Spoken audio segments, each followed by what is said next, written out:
Okay. One big thing that I see a ton is no one ever goes in their DocuSign and creates templates. And I think that is something that's super important.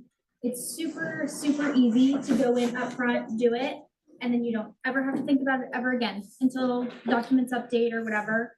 But it will save you a ton of time when sending out your buyer's agency documents, seller's agency documents, all those. Especially because, you know, a lot of them, you're filling out the same checkbox every single time you send it, you know? And so I just kind of wanted to briefly show you guys where templates are in DocuSign and also how to go in, create them, make edits to them, and just create templates. That way you have them and don't ever have to rewrite them again. So here I have pulled up Shanna's DocuSign. I'm in the room side, which is the one you guys kind of live in. But you would go in here. So right up here, there's a little tab that says My Documents. I don't know if any of you have ever actually looked through these, but there's a lot of different things you can do in here.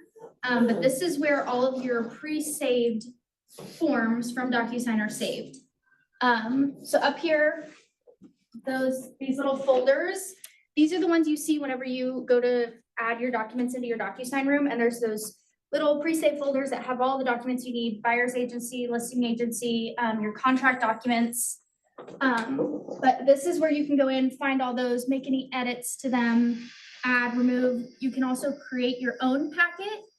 If you regularly use documents that you're having to search for all the time, you can create your own packet of documents for like your amendments or whatever. So today we're going to look at the buyer's documents. So here's all the ones that you usually see.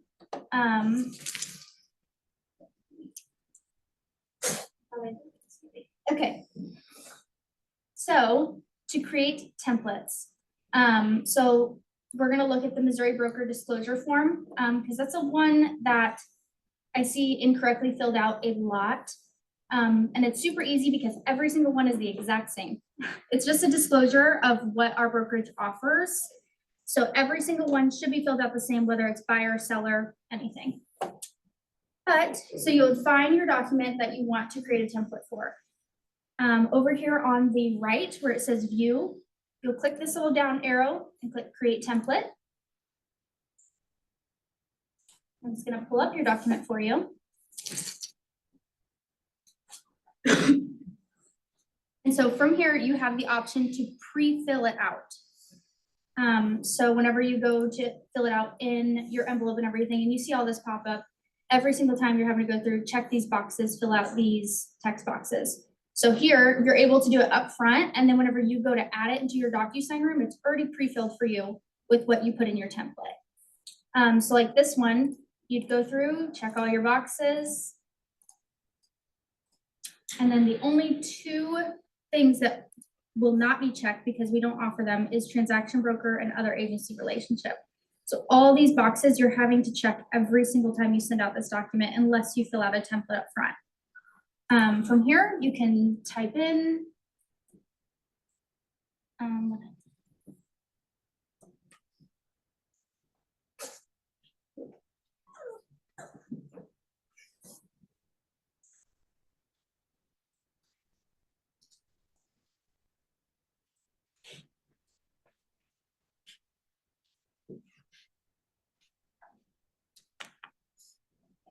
so you'll fill out your document with how you want it to be. And from there, you would just hit save and close, and then you're done. And so now you'll never have to fill this document out again. Every time you add it to your room, you can select your template and it will automatically be fully filled out for you with what you put in there. Now, where is it? If I don't create my own packet, where would it be? You know, would it be under miscellaneous documents on the, when you add into the room, or? Add the template to the room? Well, yeah, when you go to add a document, you hit add. Yeah. And then where's my template at? Okay. Okay. So I'm in a room right now. We're gonna add that document that I just made a template for. You may have to delete the one that's in there. Yeah. Oh, sorry. Oh, it's not. Oh, get rid of that. Because you Okay. can't have two of the same Yes, two of the same forms. in there. So if you've ever tried to upload a doc and they're like, it's already in use, you either go back to the original doc and edit that one or delete it and then add the new one. Yeah, it just means it's already in your room, so you can't add it a second time. So here in your room, you'll click your DocuSign forms. And then here are your packets. So these are the pre-made ones. If you created your own, that's where they would show up. So we'll go to residential buyer documents. Whenever you go to add your document and you checkbox it, this little text box over here comes up. So this is where all of your templates are. So currently we have none selected. So we'll go down and we'll select the one that I just created, which you can also name them when you create them if you want to change that to, template created 11/20/24. That way you know. So you would click that, add it in. And then your document will be pre-filled. Here, see, you will never have to refill this out. And Mo Broker is a big one, or Missouri Broker, because it's the same every single time. This information never changes. All these checkboxes are checked. The brokerage name and the address, unless we ever move offices, that will always be the exact same. And so you can do this for most of your agency documents that you have. You can pre-fill out your agency agreements with stuff that you're checking every time, the franchise disclosure box, the different little things of, yes, they consent to dual agency, no, they don't consent to dual agency, whatever. You can pre-select all that. And then of course, even though it's all pre-selected, you can always go back and change it.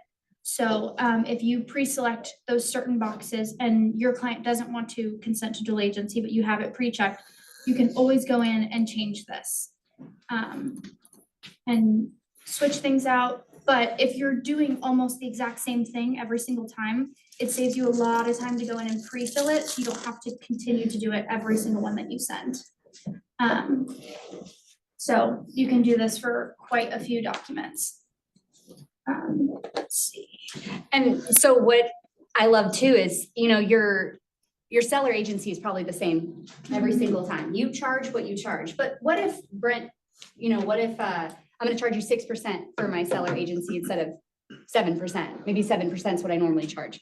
All you do for that person is you go in and you edit that template, not even the template, just the document once it's in the room. That's what I was gonna ask. Can you? Yeah, just pull it up and uncheck or check whatever you need to. But if the basics are always there, because David, do you charge the same to every single buyer? No. Okay.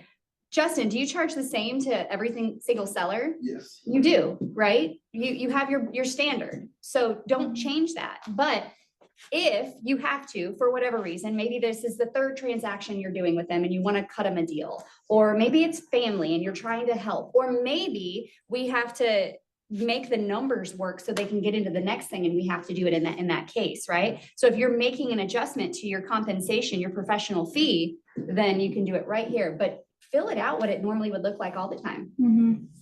Yeah. For you guys who walked in late, I have it recorded, don't worry. It's good stuff. But yeah, things like that. Documents that you're filling out almost the exact same every time. Go in, pre-fill all that.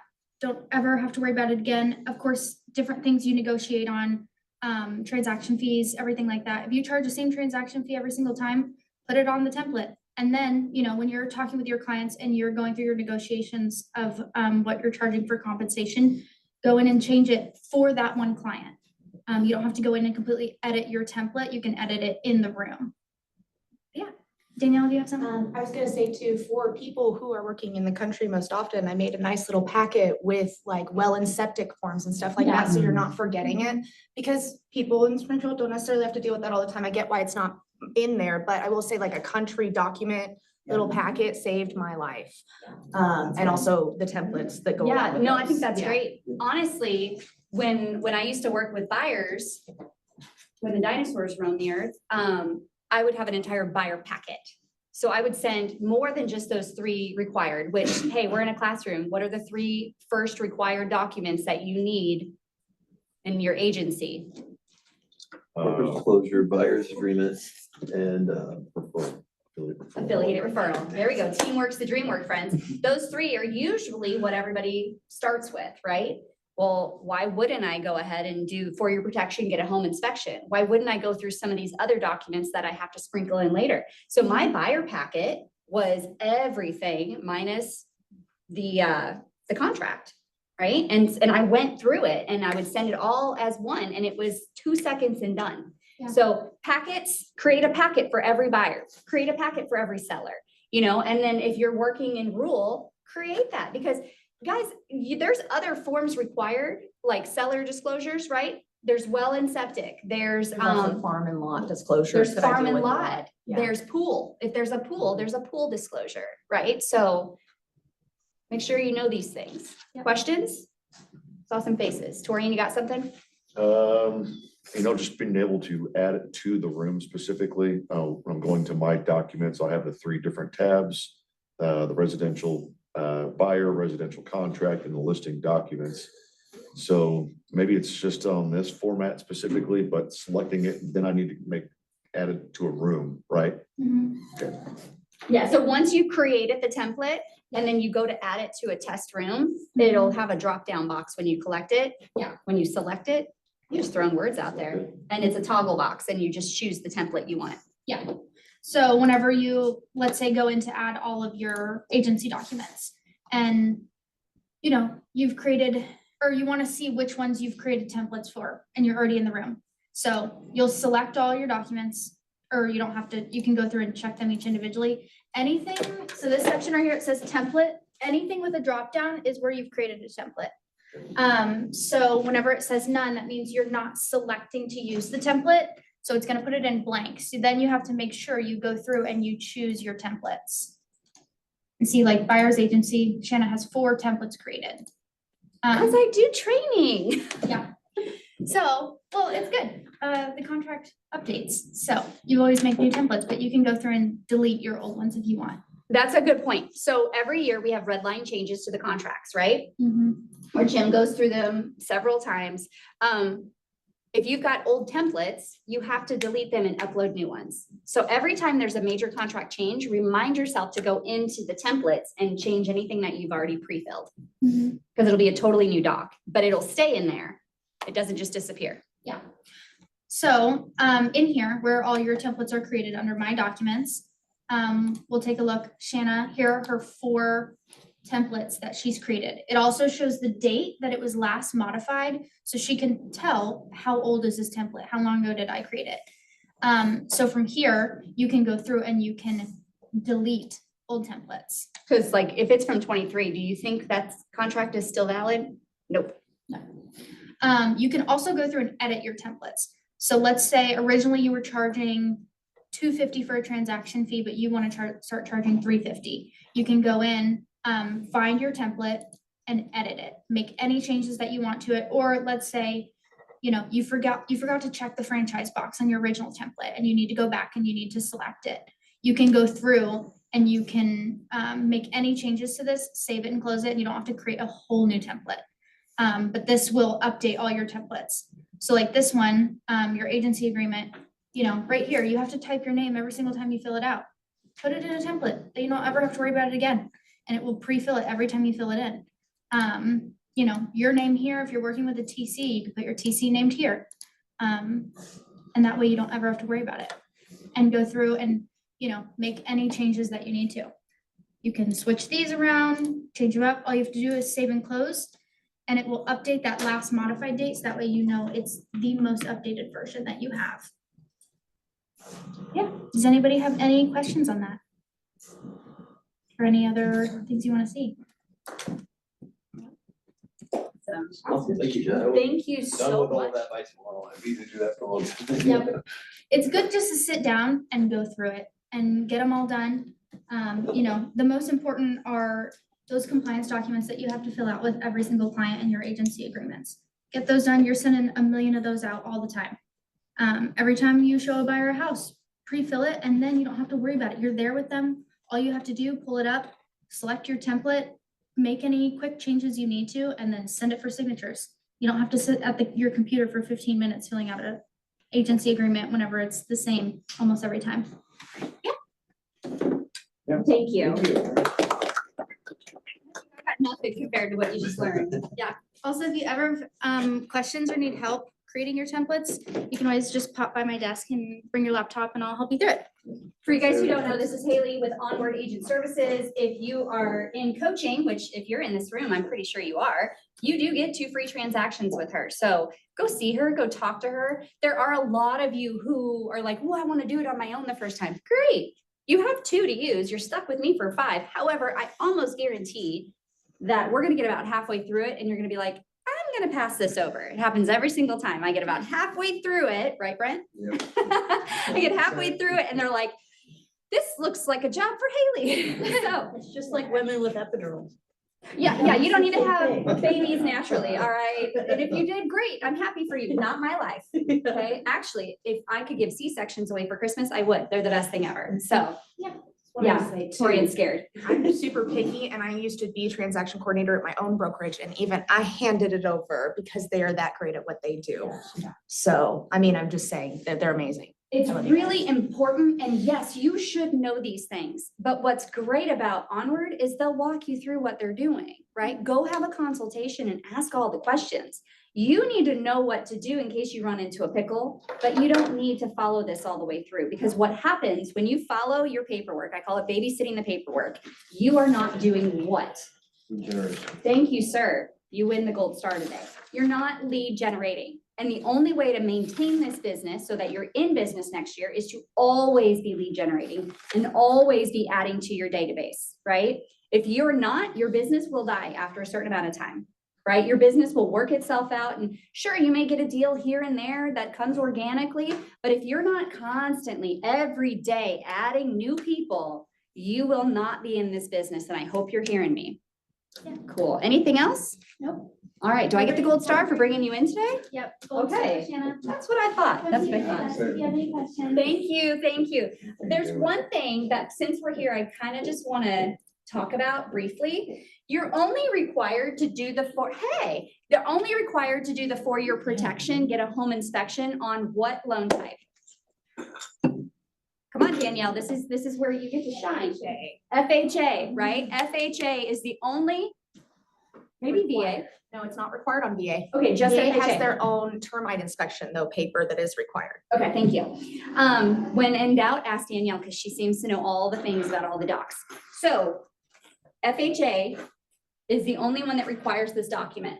However, I send it with every single agreement that I do.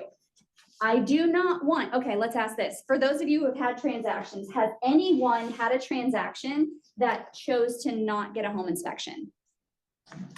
Okay, they're out there. And I tell you what, in 2021, it was big, right? I'm gonna go as is. I'm not even getting an inspection because I gotta get this house, which I never recommend, ever, ever, ever, because I can only see what I can see. You can only see what you can see. We cannot really get inside the house and know what's going on. So I never want it to come back on me that I suggested they don't get a home inspection, because what will they do the first time something goes wrong?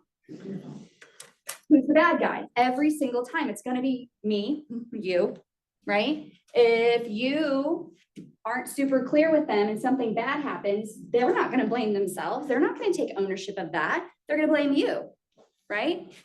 The only way to avoid that is to have amazing service, right? Where you know what you're doing, you document everything you're doing. So the minute they come to Justin, like, well, Justin told me not to, and I'm gonna sue him, and they're calling the brokerage, and we're all in on it. Justin's gonna pull out that paper and say, actually, you signed here saying that I said for your protection, get a home inspection. So this is just a little bit of liability coverage in my mind, you know? Yes. It also very clearly says the appraisal is not a home inspection and does not replace an inspection. Very important. Yes, I'm glad that you brought that up. A lot of people will wait for the appraisal to come in, and any lender required repairs is all they're gonna ask for. You're in church right now. Tell me what you're hearing and what you're seeing. Tell me, Dan. Your appraiser is not your home inspector. How do you know that? Because I am an appraiser. Yes, she was like, yes. Yeah, it's not, right? Right, At all. no, Now, they're gonna catch some things. yeah, FHA that we follow, it's head 4000.1 is the handbook.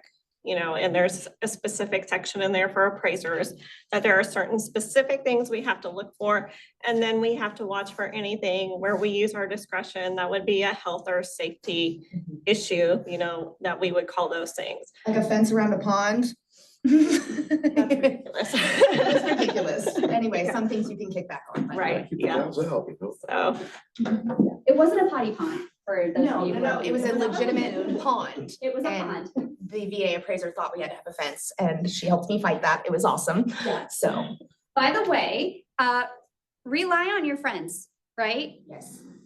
Do you know how many calls I get a week asking for, hey, I need a private appraisal? And I'm like, have you talked to Destiny? Because that's what she does. Your Destiny? I am Oh, I'm Destiny. Torian. Oh. Nice to meet you. Destiny. Yeah, she's a fantastic resource, and that's part of her business. Yes.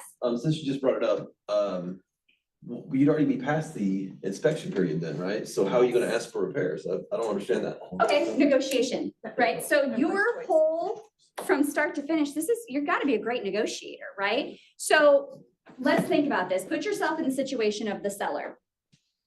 You're packed, right? By the time the appraisal comes in, typically, it's usually towards the end of the transaction. Every now and then you might get one early. You're packed, you're ready, you're moving on. Your mind is elsewhere.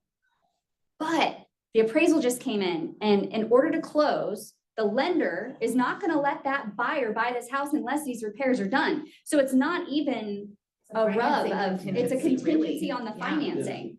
So are you gonna say, I'll wait for the next one? No, you're gonna go ahead because your motivation's high. You're emotionally connected to this.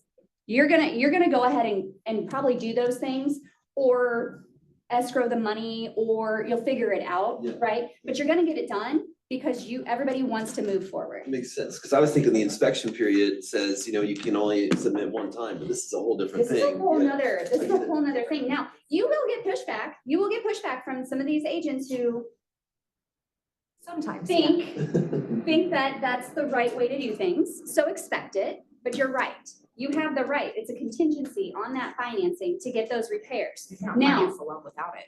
You can't You what? can't finance the loan You without cannot these finance the repairs. loan without it, So- absolutely not. I was gonna say something else. The other side of that is if the seller was gonna be super stubborn and say, well, I'm just not gonna do these things, this is ridiculous. What do they have to do now if they go back on market? Have to disclose it. They It'll come have back to next time. disclose it, so Agent isn't that problem gonna come back around?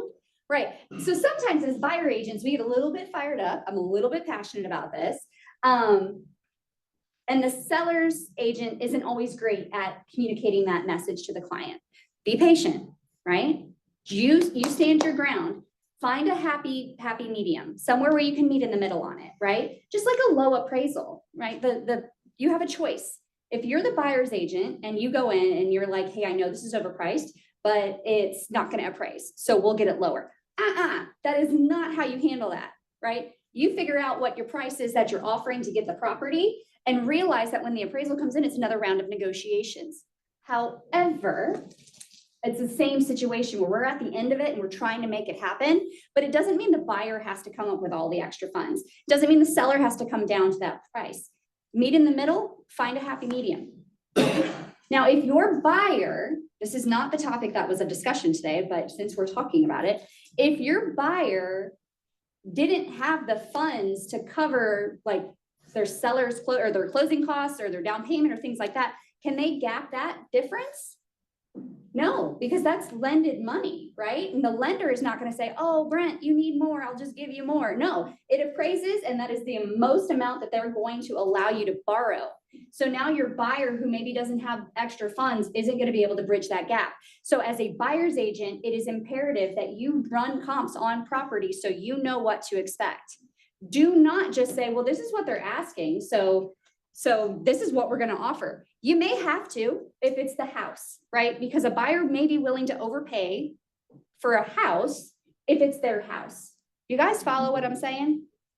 Yes, ma'am. Also from that beautiful appraiser meeting that we had a few months ago, maybe a year ago, honestly, at this point, they told us that as the seller's agent, you can leave a binder of the comps that you use to find your price on the table or somewhere and just leave it there. You don't say anything, and then they can look at it and see where you found your price. Yeah, get them the price. Destiny, tell me all about this. So you can do that on the front side, you know, like I email my listing agents whenever I need to schedule an appointment. And if they want to email me stuff to look at, I'm happy to look at that on the front side. And that also kind of helps, you know, because I can address why I didn't use or did use a comp that they thought was, you know, a property they provided on the front side. So we're not doing a reconsideration of value later. Which is really hard to get overturned. Once that appraisal is turned into the lender though, everything has to go through the lender. Yeah. So any comps you want me to consider, that has to go through the lender. Yep, so you can meet them out there. You can go open the door for them, right? As the buyer agent, at the seller agent, because guess what? We both want it to appraise. We're working together to get to the end result here. So case in point, I did a refinance on my rental property. I met the appraiser there. I had emailed her all my comps ahead of time. And then walked her through the house and was there for questions. I had to be there because there was a tenant in the property, okay? So she gave me my value. She actually valued it over what I found. Why wouldn't you take those extra steps? This is where we slow down to bulletproof the transaction. Have you all heard of bulletproofing the transaction? Is anybody confused on what that might mean? No. Ron's like, nope, I'm not confused at all. There's a gnat and I'm not confused. No, but bulletproofing that transaction is slowing down enough to make sure that your people are all on the same page. You know where the lender's at with everything. You know where things are at with the title company. If you're with the appraisal, you know what that's going on. The buyer is, or the seller is confident and knows what's gonna happen next every single time. That's your job. Cool? So when we're in the process and the lending company, they specifically hire the Yes. appraiser to come out. And then at what point do we know who the appraiser is? So we can, They'll call. they will call me You have to specifically. get in the house. They call they seller. usually call the seller. Usually call the listing agent. Yeah. Yeah, that's, thank you, not the seller, The the buyer's listing agent doesn't usually hear about them until after the report is done, So, generally. yeah, so But correct you me. get an email that says the day and time they're gonna be there. Yeah, you know. I haven't gotten, not always. I was like, not always, not with every lender, Not with everybody, but the more you're involved in the conversation, the better off you are. If you have a good co-op relationship with your listing agent, don't you think that they're gonna let you know? they almost always text and are like, hey, appraisal's gonna be this day. Yeah, because everybody's working. We're not against each other. We're collaborating and we're working to the end of it, right? Destiny, correct me if I'm wrong. This is how I've always understood how an appraisal works, is the lender kind of puts it out there and whoever picks it up, right? It depends. Every lender's different. Yeah, well, and we have AMCs involved with big lenders, so there's a middle company in there. Even with local lenders, like a loan officer doesn't order that appraisal directly. There's a separate department within the bank that orders, or they use an outside company, an AMC. So the appraiser has to be an approved appraiser with that lender or that AMC. Some will broadcast orders like that. They'll send it out to multiple appraisers and whoever picks it up, and others will go more through like a rotation and assign it directly, or, you know, whenever your name comes up, or if you're the person in that area who covers, you know, somebody who covers that area or something like that. So there's multiple different ways. That's why some are really quick. Like I've had appraisals come in before the inspection. That's wild to me. If you're in Buffalo and you get Buffalo Bob appraiser, he will be out there. Yes. he's Buffalo amazing. Bob. Yes, he's amazing. By the way, Danielle is in Bolivar area and Corey is in Morrisville. So if you've got questions out there, those are your go-tos right there. I don't hang out up there. It's too far from home. We all know I live in my little box and that's what I do every I'm day. opening a door for another agent this afternoon in Bolivar though, that just doesn't have the time today. So happy to help in that area always, and Corey is too. Yeah, awesome. So do we have a little more understanding on appraisals and some of the negotiations that go into this? Are there any questions on any of this? So FHA process, understand that we have to submit contracts to a specific website, right? Is that correct? On HUD, not, HUD? yeah, HUD home, like a foreclosure. Yeah, there's a whole process for that, but not with FHA.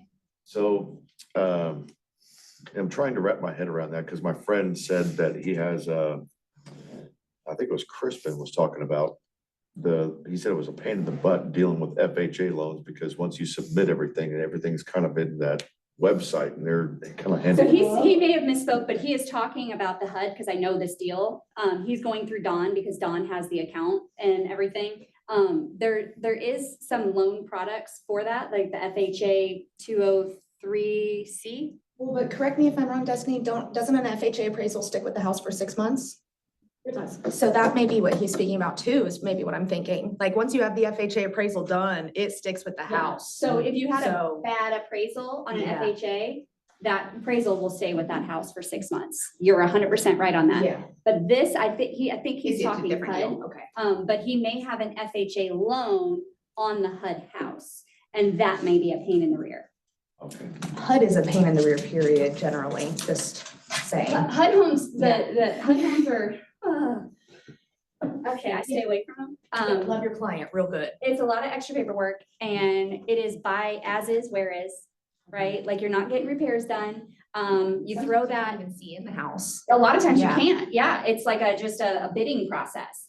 And so you get out there and you're maybe, it's on the market and there's a certain amount of time that it has to be owner occupied before it can even go to an investor. So you get the chance for the owner occupied people and they're throwing their bids out, and it is best and final. They're not coming back to counter you. And it could be accepted, but in holding for 2 months, a month, until that third party decides to give it the green light, right? So it is a long process.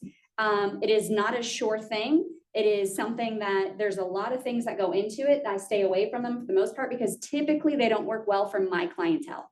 I've never won personally, and I fought a lot of times for people, so. You haven't I- won one? No. Yeah, And that's it's the other always 'cause side. You cash just comes don't in. know. Cash comes in lower and they pick the cash almost always. Hmm. And yeah, one time I offered full price and and even over and nothing because the cash, so. Yeah, it's all subject to another person who's usually at a bank, The bank, yeah.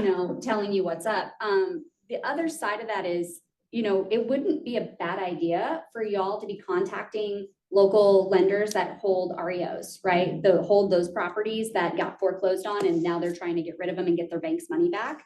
But you gotta have a contact, right? You gotta start somewhere, which is relationship building. What do you know?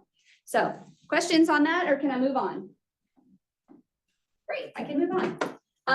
Couple announcements for today. Where's my calendar? At 11:30, there is a taco bar at U Mortgage. They are going to do like a lunch and learn. So they'll feed you tacos. I hear they're good. And you'll go into a learning session on Mortgages 101. Could we learn something from a lender on what they're offering and maybe some new changes within the mortgage industry? Teaching this, Brent? Well, and U Mortgage has some cool new programs. They Oh, do. you They mortgage really is do. on fire right U now. Mortgage is really trying to take some market share. Knowing what they have to offer They're right now. killing it. And they're very, very involved in our agents, Mhm. wanting to co-brand with them, throw money at them, go for it. Did a newsletter with me for 3 months. They That did, was they awesome. did, newsletter for 3 months. So there's lots of collaboration with your vendor partners. So I just wanted to bring this up. Anybody is welcome to go, just let me know. It will be at their office, which is at 1911 South National. And it'll go until about 1:30. Just depends on questions and answers. So 11:30 to 1:30, go for as long as you can go. If you've got stuff going on, don't not go because you got to leave 10 minutes early. Okay, this is not required. This is just something you can do. Other things coming up this week, I want you guys to be cognizant of. So that's not here, that's at U Mortgage, right? Correct. Okay, I'm what's the not address? feeding y'all tacos. 1911. 1911 South National, Okay, which is not far from here. At 11:30 tacos. Okay, give me a top. Thursday. Anybody know what time the potluck starts? That's what I was just looking at. I think it's 11:30. 11:30 in this room. You do not need to bring anything. If you want to bring something, do the sign up sheet. I'm bringing a green bean casserole this year and it's going to be really good. But there's more than enough to go around and it is a really cool environment. It is come and go. I would say come earlier because by the end of it, there's just scraps. And we line it up and go sit next to somebody you don't know. Go learn from somebody you don't know, right? Or teach them something. Get to know each other. This is where our community really comes together. So I wanted to make sure that is not Jeff Johnson, by the way. That is my buddy, Jeff Johnson. So somehow their stuff is Jeff Johnson at U Mortgage does not have neck tats, okay? We'll just throw that out there. Big things.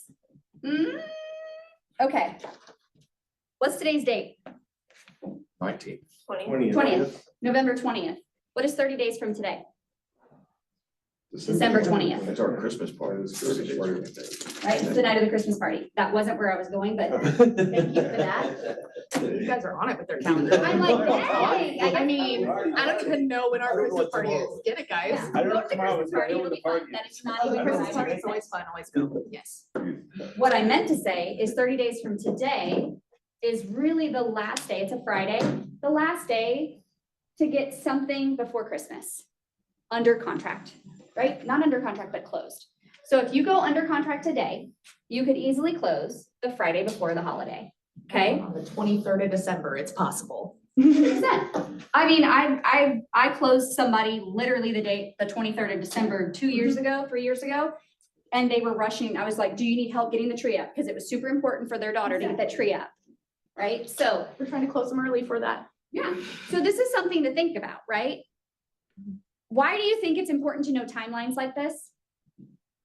It matters to the families. Financial planning. It matters to family. Objection answers, you know, somebody was like, I wanna get this done before Christmas, you're like, Yes. hey, we can still do it. Hey, if you're trying to move in before Christmas, we need to go under contract this week. Does anybody have a buyer that they're working really hard with right now that's like actively showing? Ask them what's important about their timelines, right? Because this may also mean, oh crud, I didn't realize 30 days from now is gonna put me right into the Christmas season.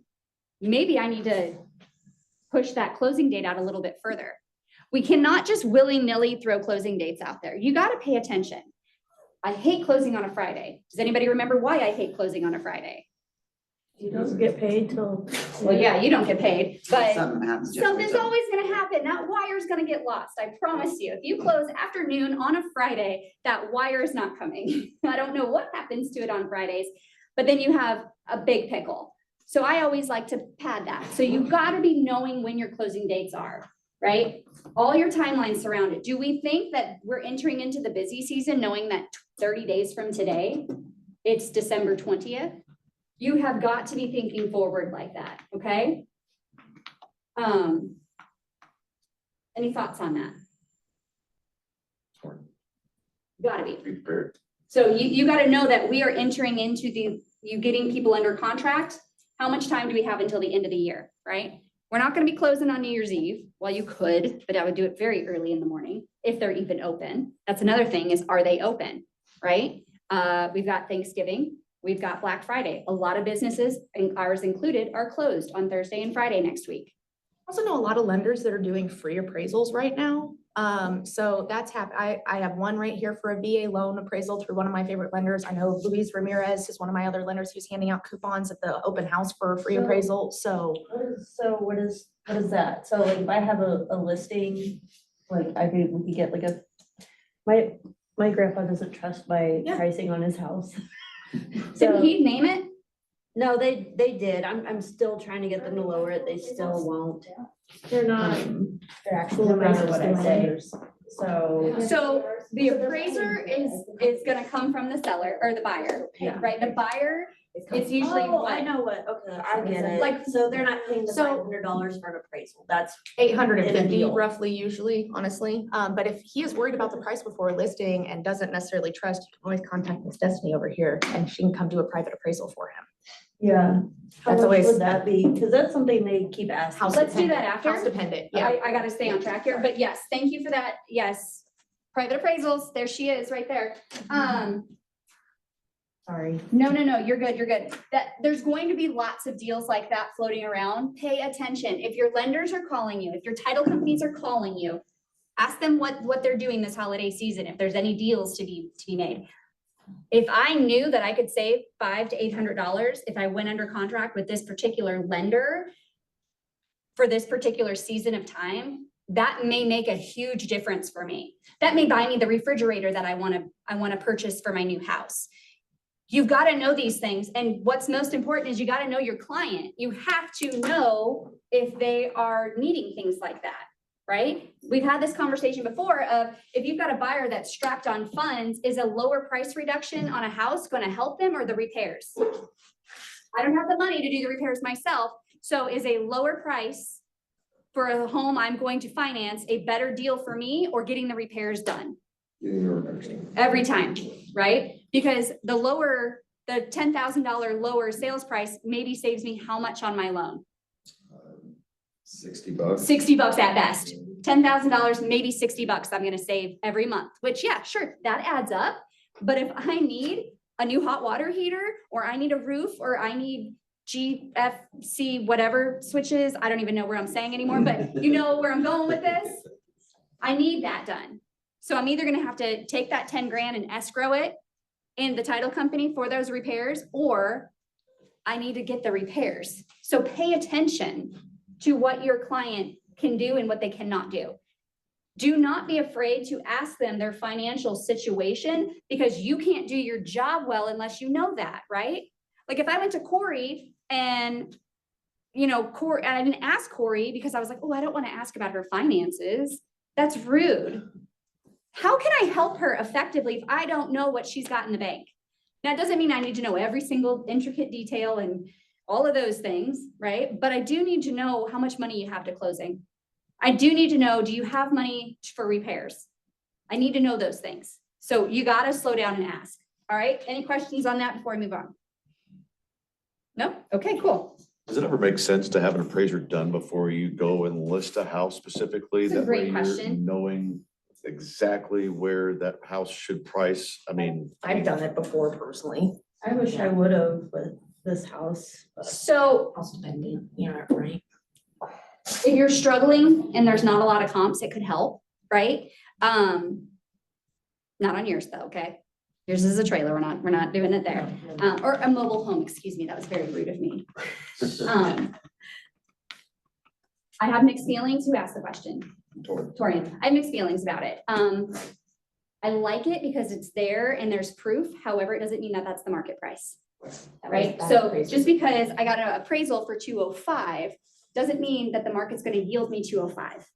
There's value there, absolutely. And what a great selling feature if I have Jordan and I'm like, hey Jordan, you know, we're going to offer 190 and it appraised at 205. So we've got instant equity in this house, but you got to understand what instant equity means. That's unearned equity. That's money that's just sitting there that you did nothing to earn it, right? Like it just appreciated, but that doesn't mean that that's what it's going to sell for. So if you have a very clear conversation with your seller ahead of time that, hey, we're going to get it appraised here, that does not mean that's the market price. They may not want to pay for that, right? Are you paying for it? I hope not. Listed below recent appraised value though it can be a nice line if you're struggling and all that. Like if you got one at 205 and then you price it at 185, That because can that's not, I mean, market value is not going to be 205, right? You can see that, but It might help. yeah, if it's a dump your property, say, you know, like that can help investors be like, okay, well then I have the means to be able to get in there.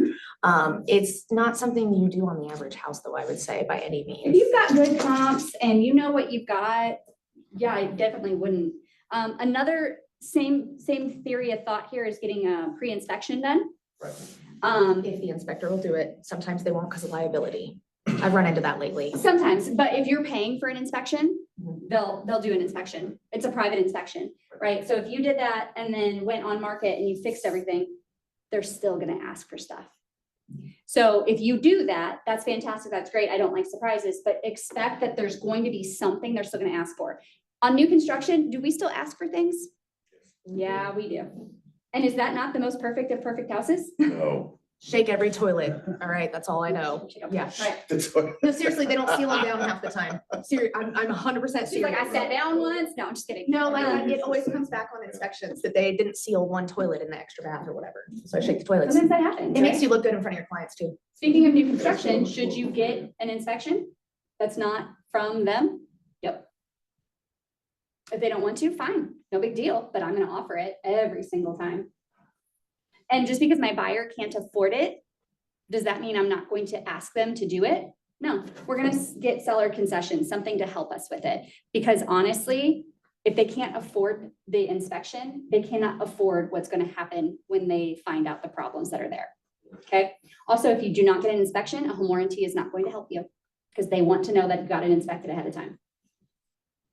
Okay, does that answer your question? Cool. I almost did it myself on one of my first houses I sold. It was my personal house and I was like, I think I'm gonna get a pre-inspection because I want to get it all done. But then in the business, I already knew. And then I had a listing agent be like, hey, I wouldn't do that if I were you. And I was like, really? He's like, I think it's a waste of money because they're gonna still ask you for something. Right. And I was like, ah, good. Only in a remodel or flip can I really see the benefit. If you just are making On a sure what? remodel or A flip. remodel or a flip, sure. Yeah, I can see the benefits there, making sure that you didn't miss something or whatever, but like, or your contractors didn't. But that's about the only time I could see a pre-listing inspection being super beneficial, I think, in the long run. I think it's gonna be case by case. Yeah. Right, It is. and knowing your clientele and slowing down enough to have the conversations that surround it. Because 99% of the time when we get in a pickle with somebody, it's because we didn't clearly explain. Right, we didn't set the right expectation with them. It's so crucial to set those expectations on everything from pricing to negotiations. People don't like surprises. And my pro tip here is every time you have a conversation like this, which is the way to have those conversations, go back and document it in an email and say, hey, Corey, just so you remember, this is what we discussed today. So that you can go back to it because facts trump feelings every time. Just to, I will say, if you view the house like a buyer is gonna view it, then you are more beneficial to your seller in the long run. Because if you Oh, come in there and you're yeah. like, a buyer's not gonna like this, buyer's not gonna like this, then you're preparing them for what they're gonna ask for. So just coming in there with fresh eyes and not seeing it as, oh, look at my cool new listing. Yeah. Helps. As a listing agent, you gotta walk through as the eye of the buyer. That's part of some people's presentation is they'll go to a listing and say, hey, you can show me around, but I really need to see it from the eyes of a buyer so that I can kind of pick it apart to get this thing sold for you. Is that not value to your seller for you to show up in that manner? Yeah, If it you is. just fluff them the whole time, like you have the greatest house ever, are they gonna be excited when repairs come along? Yeah, don't lie, be honest. I would much rather somebody not choose me because I was honest and I had integrity and I wasn't just chasing that listing that I was like, hey, it's not gonna sell for this. I'm happy to do that. However, this is where I think the price needs to be, or the house doesn't smell great. I don't wanna hurt your feelings. However, my job is not to spare your feelings because that's only gonna hurt you in the long run. My job is to tell you how to get this thing sold. Right? So Jason, if I came to your house, which I'm sure Jason's house smells wonderful, he's a very clean individual. But if I came over and I was like, hey, I love what you've done with the place. However, it smells like socks. Maybe I can say it nicer. I'm sure I can. But for this instance, I'm going to get right to the punch. Right? And I'm just going to tell you, hey, these are my recommendations. Is it an uncomfortable conversation? Yeah, it is. Right? And maybe he gets offended, but I'm not going to stand in the way of a deal. I'm not going to tiptoe around that. So I'm going to be honest. Right? I'm also probably going to know my guy. Right? Through either I know him because I can follow his disc. I can tell his body language, where I'm going to win, where I'm not. There's a nuance in communication here, right? So I may even, if I'm not 100%, I may say, hey, Jason, on a scale of 1 to 10, how direct and honest do you want me to be with you? Like a 9. And I'm going to say, bull. Nobody's a 9. Still be nice. I'm going to be nice. But if I'm like, okay, well then permission to speak frankly with you, right? My job is to get this home sold for you, not to spare your feelings. Right now, these are the areas of opportunity that I see in your home that would help it get sold faster and for top dollar. What do you think? How does that sound? Much better, right? Communicate.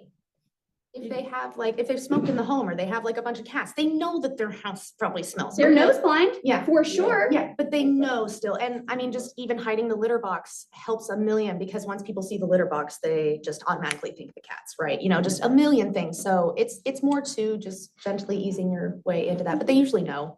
The hardest one is when you give the advice. This has happened. You give the advice and their clean is not your clean. Yeah. Right? And that's a tough one. But if it's standing in the way of them getting the home sold, do they want their feelings spared or do they want the home sold? Right? I've had clients. That's the come in job. and- It's not always fun. It's not always rainbows and butterflies. Some of it is, and that's cool. That's why I stay in it. But there's a lot of hard conversations that you got to just be okay having. And if it means that, hey, you're not going to sign with me, okay, I can walk away knowing that I said what I needed to say and I did what I needed to do. And guess what? The person they hired, it may not sell, especially in this market. Because price and condition are, you gotta be the cheapest house and the prettiest belle of the ball, right? So they're gonna come back. Be honest, be truthful, be kind, right? Motivation too, because the motivated clients will clean out the house over the weekend and it'll be pristine clean if you show them what to do. And the wrong motivated clients will shove it to the corners and say it's good. Yeah, what does Gary Keller say to spend 80% on? Motivation. Sorry, Corey was like, I wasn't paying attention. No, I am. I'm trying to get this stupid little. Don't give her a gift, guys. She'll Shut She'll your mouth. complain. That is not true. I told you, get Goog on. Okay. Oh, I had some comments here. I'm so sorry for those online. What do we got? Oh, there was chats. Yeah, I was like, I think it was just the. Oh, Susan. Yeah. Okay. All right, so couple of things I wanted to chat about just briefly. We're gonna switch gears. Is that okay with you guys? Okay. A lot of people are considering teams. And if anybody's looking at me because we just had this conversation, I'm actually not talking about you. There's been like a amoeba of you coming at me going, should I be on a team? Should I be on a team? Totally your choice, right? Teams are recruiting right now, a little bit. Not everybody, because some people are like, I'm gonna wait and see if they want to come to me. Some teams are recruiting. You have to make sure, it feels good to be wanted, yeah? Fills your bucket a little if somebody's like, hey, David, I think you'd be really great on my team. You'd feel a certain way. Do not allow that feeling to control your destiny. You got in this business for what reason? Help people. Help people. Freedom. Freedom, flexibility, your name on the sign, a little bit of ego, no big deal, right? Whatever that reason was, starts to dwindle away when you join a team. That doesn't mean joining a team is a bad thing. I came from a team. I love being on a team. Some of you are on teams that are in here today, but you got to remember that team has to be in alignment with who you are, right? If they are ultra conservative and you're me and you're Hot Mess Express, that ain't going to work. Okay. And join our team. I know. Then join Tass's team because that will work there. We're Right. a hot mess. But that's something to consider, right? Just because you're feeling wanted by somebody else doesn't mean that's what you should do, right? Interview with them. Ask all the questions. Do never, ever, ever close the door. Keep all those doors open. But I need you to understand that bet on you first. Before you jump onto any other path, have you given it everything that you could have given it before you did that? Now, some of us belong on a team, right? And that is fantastic and it's great and it's wonderful. That team is probably in alignment with who you are. That team is providing some sort of value to you for whatever that you're having to pay to be on that team, right? You're on a team right now, yeah? What's your split with me? It's all the same. Everybody's on the same split, don't worry. 10%, right? If you're not getting value from me and I'm not doing what I said I'm gonna do to earn that 10%, we're gonna have a conversation because it probably isn't a good fit anymore, right? At some point David may come to me and be like, you know, I appreciate where I'm at now, but I'm ready to move on. And I'm like, great, cool, right? You got to get the value. You have to understand what the value is. Some teams will take 70% of your compensation earned. That sounds like a lot. However, if you're not paying board dues, you're not paying monthly billing, you have a reduced cap, you're getting leads handed to you, you have transaction support, you have marketing, you have science, you have all those things. Do the math. It may be in your benefit.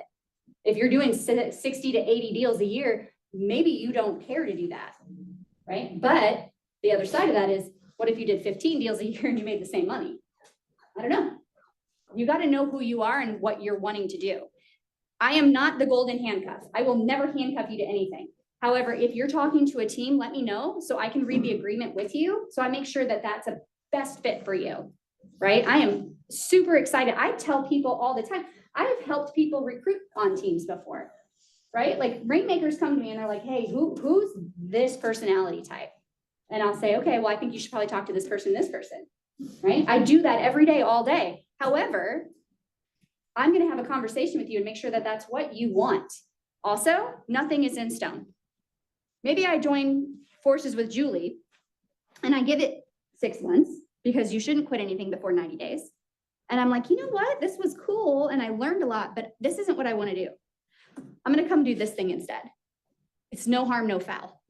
All right. So that's just something, it's coming at an increasing rate because I feel like a lot of agents that are on their own or whatever are feeling like, oh, I need to be on a team because I'm afraid of what next year is going to look like.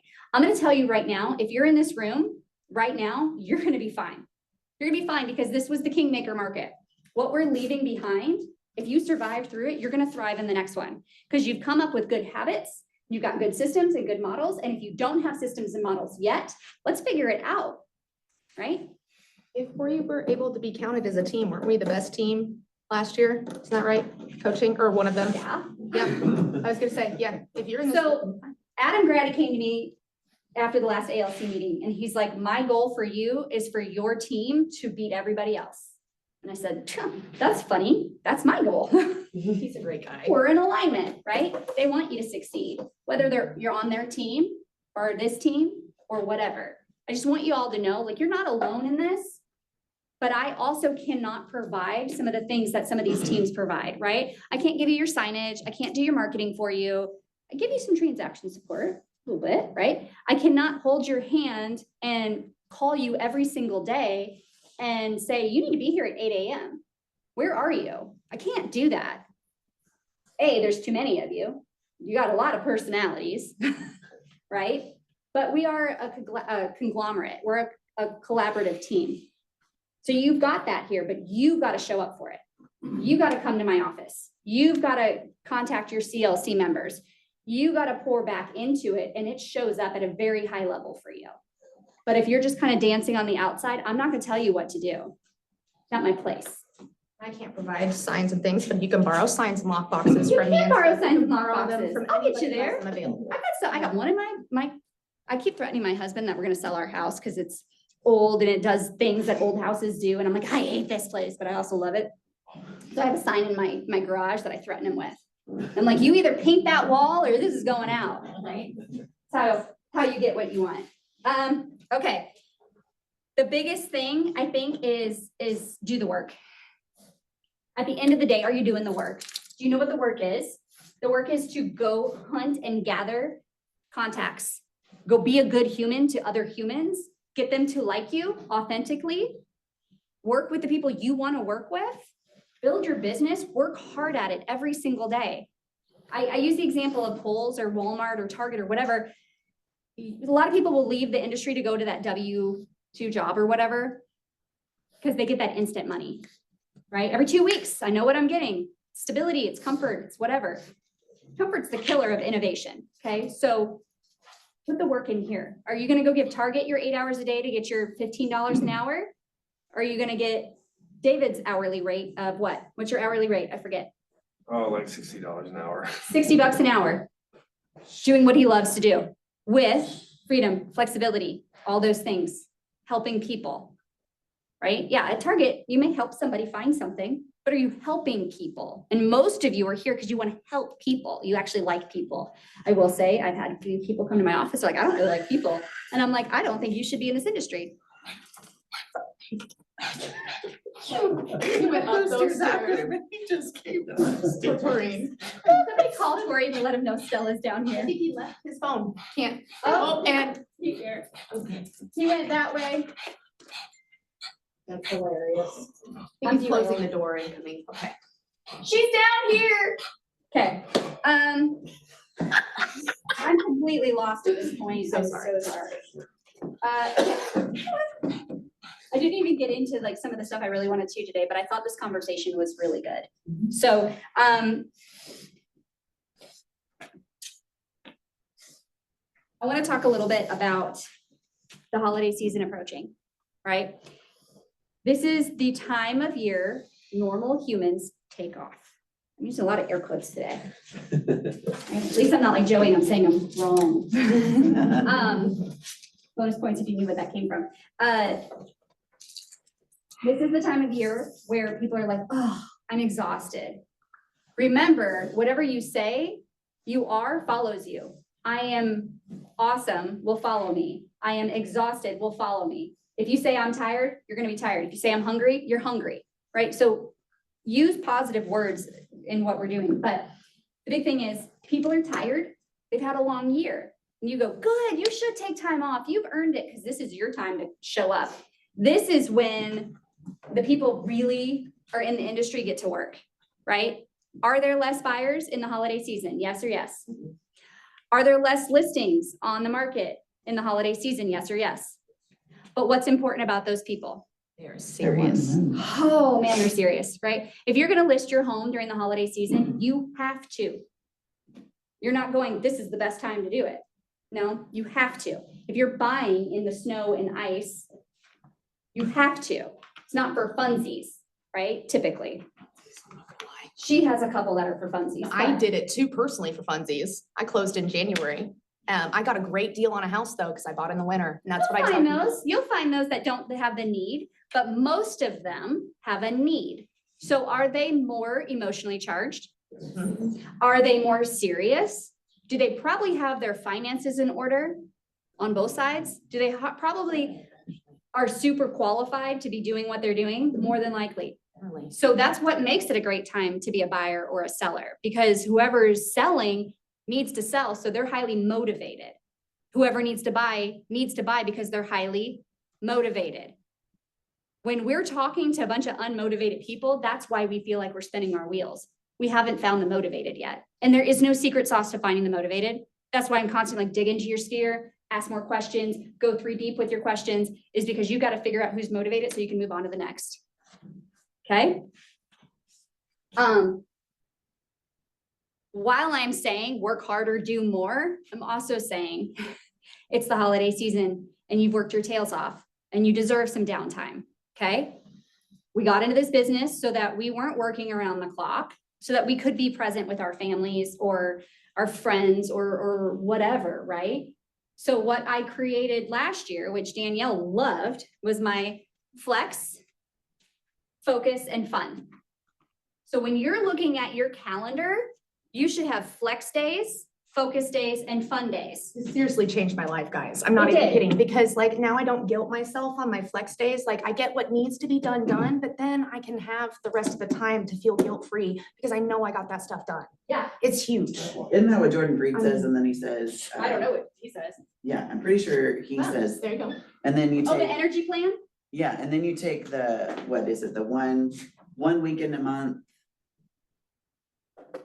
I don't know his 1 formula, week every 3 months, something like that. Oh, interesting. but this came, when I was on a team and we had everybody trying to take off for lunch or go get their hair done or get their dogs groomed or all of these things that happen during this time of year. I gotta go get my new dress for my holiday party that's on the 20th that I just found out about.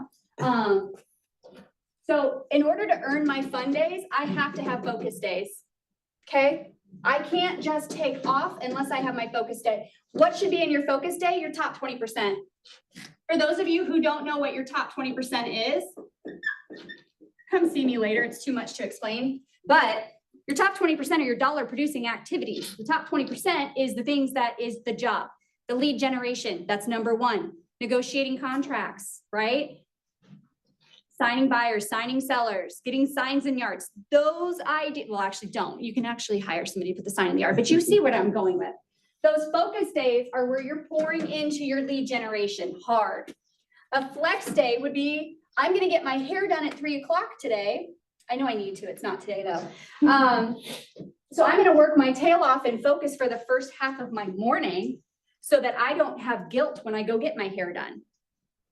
Right? I'm gonna forward pace my clients so that I can prepare to have my time off. And then your fun days, turn your phone off.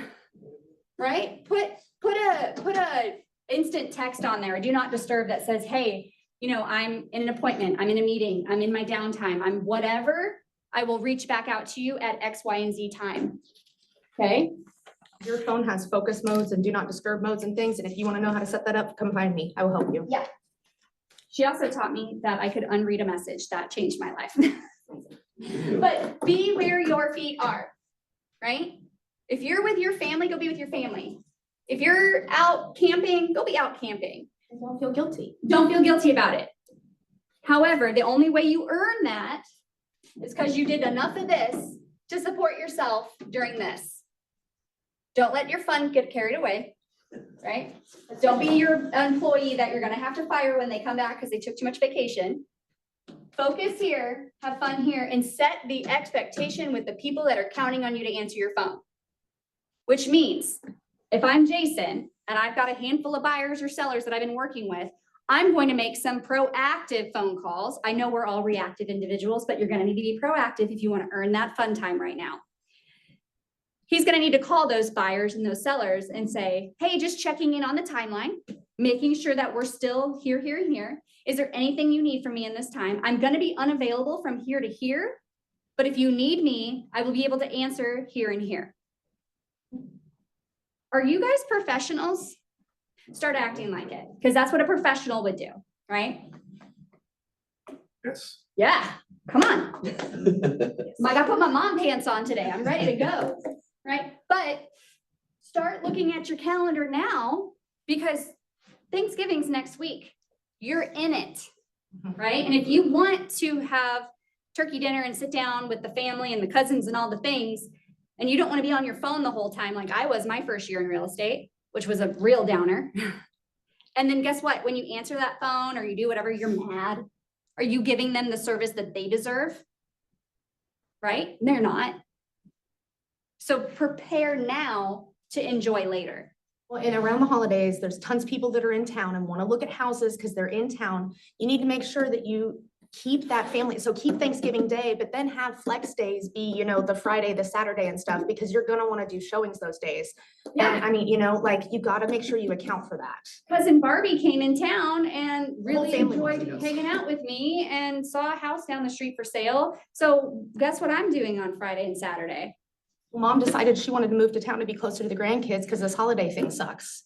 I mean, it happens every Capitalize. year. Those are leads that other people are just not answering, Mhm. right? So that's the other side of it.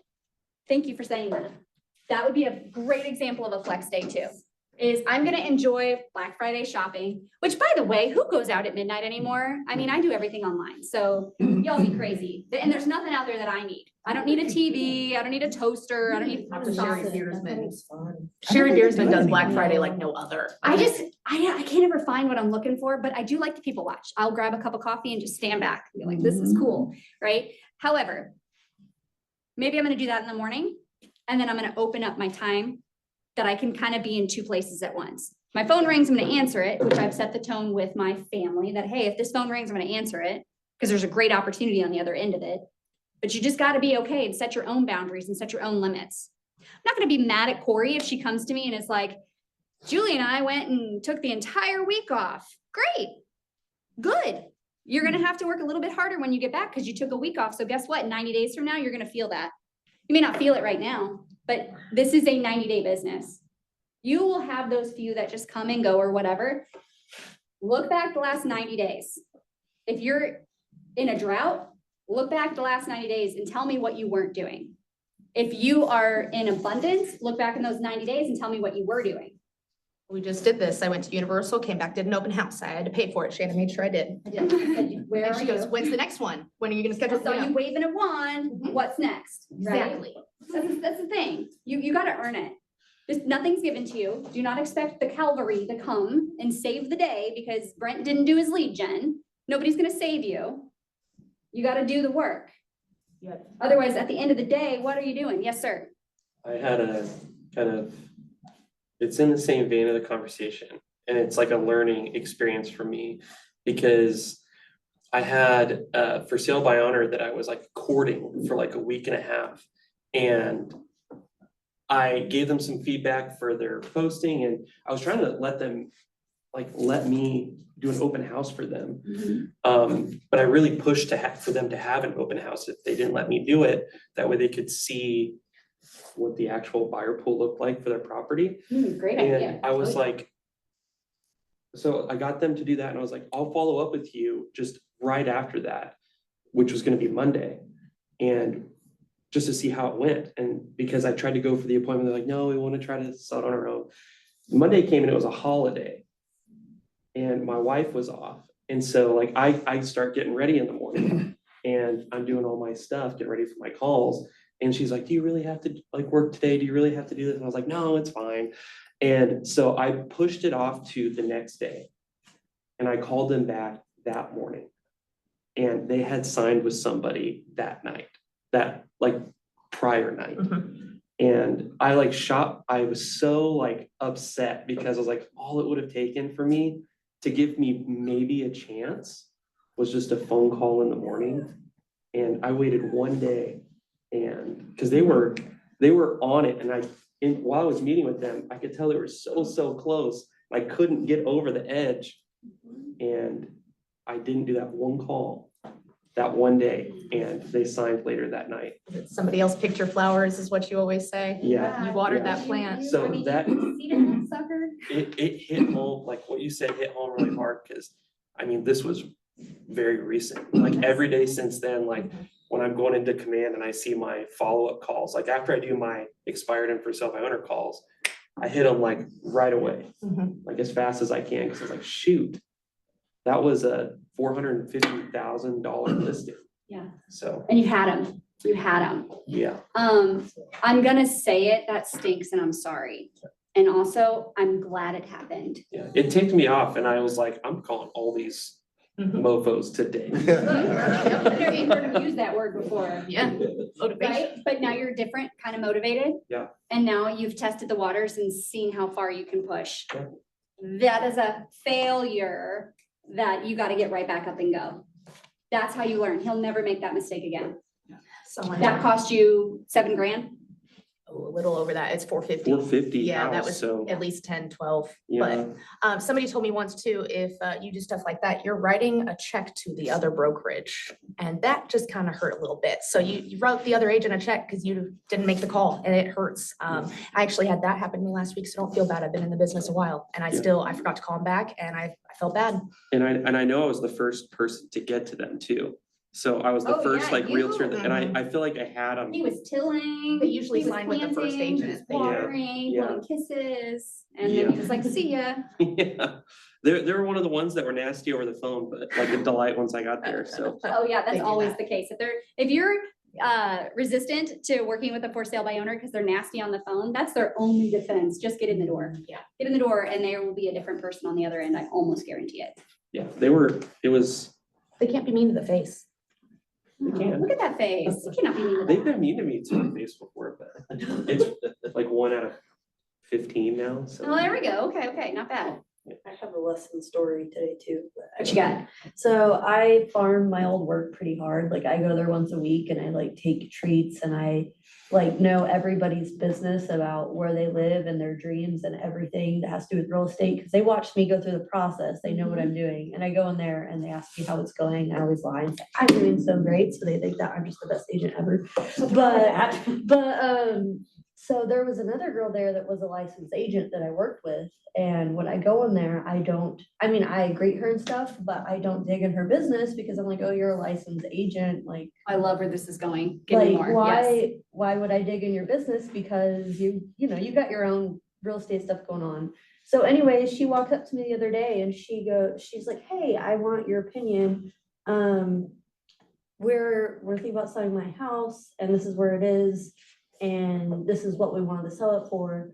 But this other agent said that was overpriced. This is what they said. And I was like, oh, I thought we were just spitballing as agents. So she told me, I was like, yeah, I think that sounds a little high too. She goes, oh, okay, well, yeah, he's having pictures taken of it and he's putting it on the MLS. And I'm like, well, why are you doing that? She's like, oh, my license expired. And I'm like, she's like, I don't know if he's listing it. I'm like, it sounds like he's listing it. He's having pictures that he's putting on MLS. And she like turned red. She just didn't want to tell me that somebody else was listing it. And she knows that. She knows I farm up there. Yeah. And I said, I wasn't in your business enough. And she goes, I'm sorry. But yeah.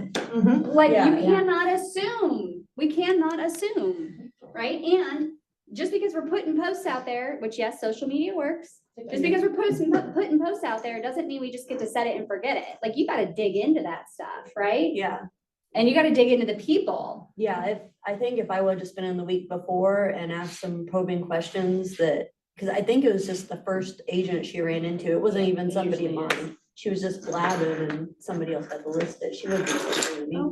Something similar happened to me one time. My spouse was farming at her work and I swear she just remembered Beersman. She listed and went with my mom.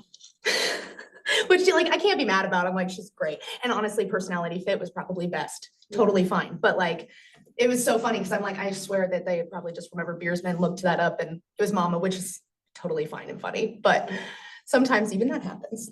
Yeah. Mm-hmm. Yeah, but I wish, because I would always like consciously, like in my mind, be like, not hatefully, but like, oh, I'm not gonna waste my time and energy on her today because she's an agent. So I wouldn't do all the same stuff. I wouldn't do the Ford questions Yes. or.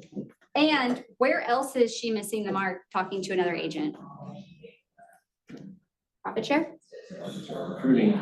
right? Keller Williams. All they have to do is Oh, write your down their business. name Yeah, and well, she actually, I'm glad you guys said that, because she's like, hey, I want to renew my license. And I thought about going back. then active license. You always gotta make sure they're I thought active. about going to Keller Williams, like, what do you think of that? What's your market center like? And I'd love to set up a meeting with you and Yeah. Shanna. Set up a meeting, Yeah. get it, set up a meeting and we'll get her back license and everything. These are great. You guys are hearing what these lessons are teaching you, yeah? I hope so. You'll never make that mistake again, guarantee.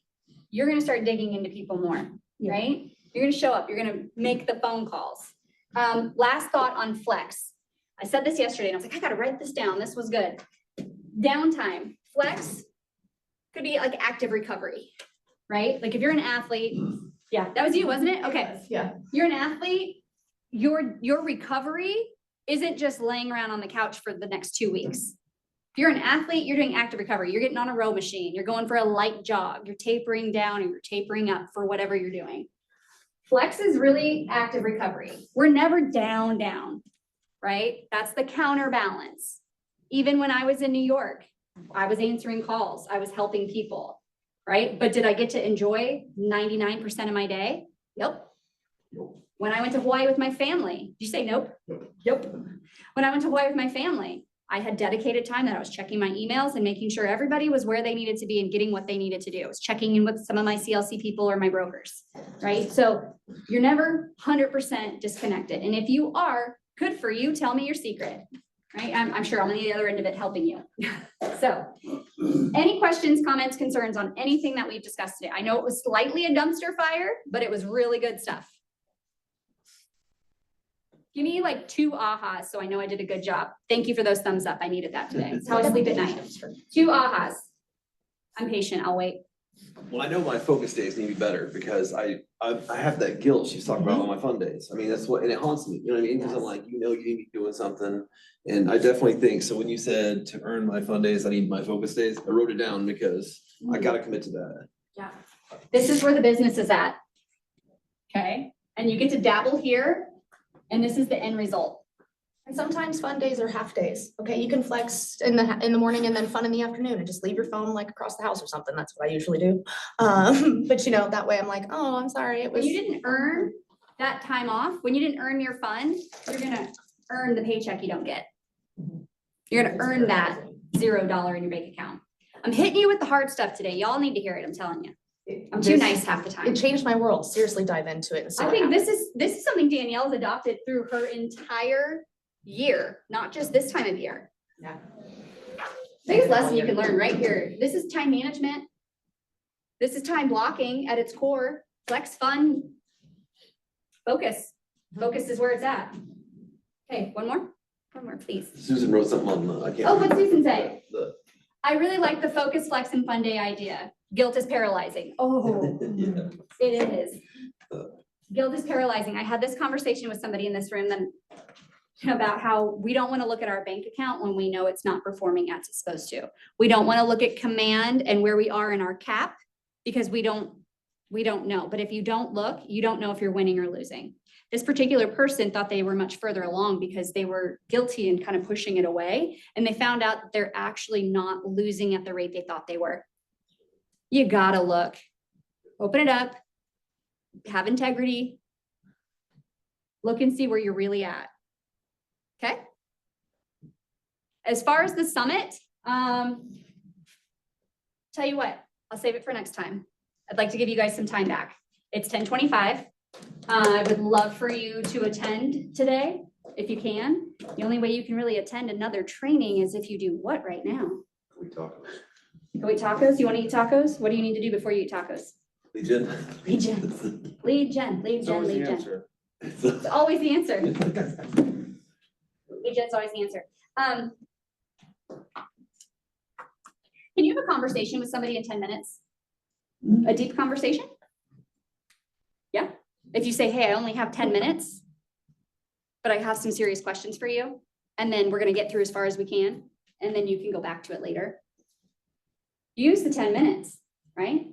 You overestimate what you can do in a day and underestimate what you can do in a short period of time. They're little sprints. You know how I know you can have a good conversation in 10 minutes? Because I did the Tabata lead gen every Monday forever, and it was 20-minute intervals. And guess what? People got appointments every 20 minutes. So if you only have 10 minutes to spare, be intentional with where you're spending your time. I was talking to Corey about being at sports games, right? And how intentional are you being during that time? I was a little too intentional last night and I missed my son's, I was sitting in the damn bleachers and I missed his match because I was being a little too intentional. It was going really fast and it was dark in the room. But yeah, right? So if you know your kid plays baseball and you're sitting in the bleachers, you know when they're gonna go out and when they're not, and you know when they're up to bat and then they're not. What could you be doing during that time? Doesn't mean pick up the phone and have a full conversation. Maybe it's a text. Maybe it's a message on social media. Maybe it's preparing your social media scheduling and planning, right? So just be really intentional when you only have a little bit of time. Okay? All right, take this time. Anybody in this room who didn't tell me they were gonna go, but now they wanna go to the thing? No, To the thing. the taco thing. Oh, I'll be there. Free food. 1, Silly. 2, 3 in this room-ish, 4. Maybe wants to go to. So what time is it from? 11:30 is lunch, 12:30 starts the talking. So if you can only come for the talking, the 101ing, please do that. Okay, when's it supposed to end? What did I say, 1:30? Yeah, 1:30 is one, yeah. 11:30 to 1:30 is the whole thing, and that's with questions and answers. But if you can only go for a little bit, go for a little bit. 1911 South National, it's their building. I might. Okay, I'll let them know. All right, take this extra time, go generate for some business. Don't make an excuse as to why, well, I can't because I gotta walk to my car and I have to go to the bathroom along the way and then I gotta start my car and then I probably need to get an energy drink or whatever. Stop it. Do the work. Okay, just do the work. The work is calling people, messaging people, buffing up your social media, being intentional. You want the business, go get the business. You know how to do it. All right, cool. I will see anybody who's coming at 11:30 because I like free food. So, all right, thank you all for being here today and come next Wednesday. I am having coaching. I know it's the day before Thanksgiving. It is Wild Turkey Wednesday. I will be wearing a very festive sweater. So if you want to see that, it'll be a fun day and we will talk about the summit. Goodbye, friends. Right.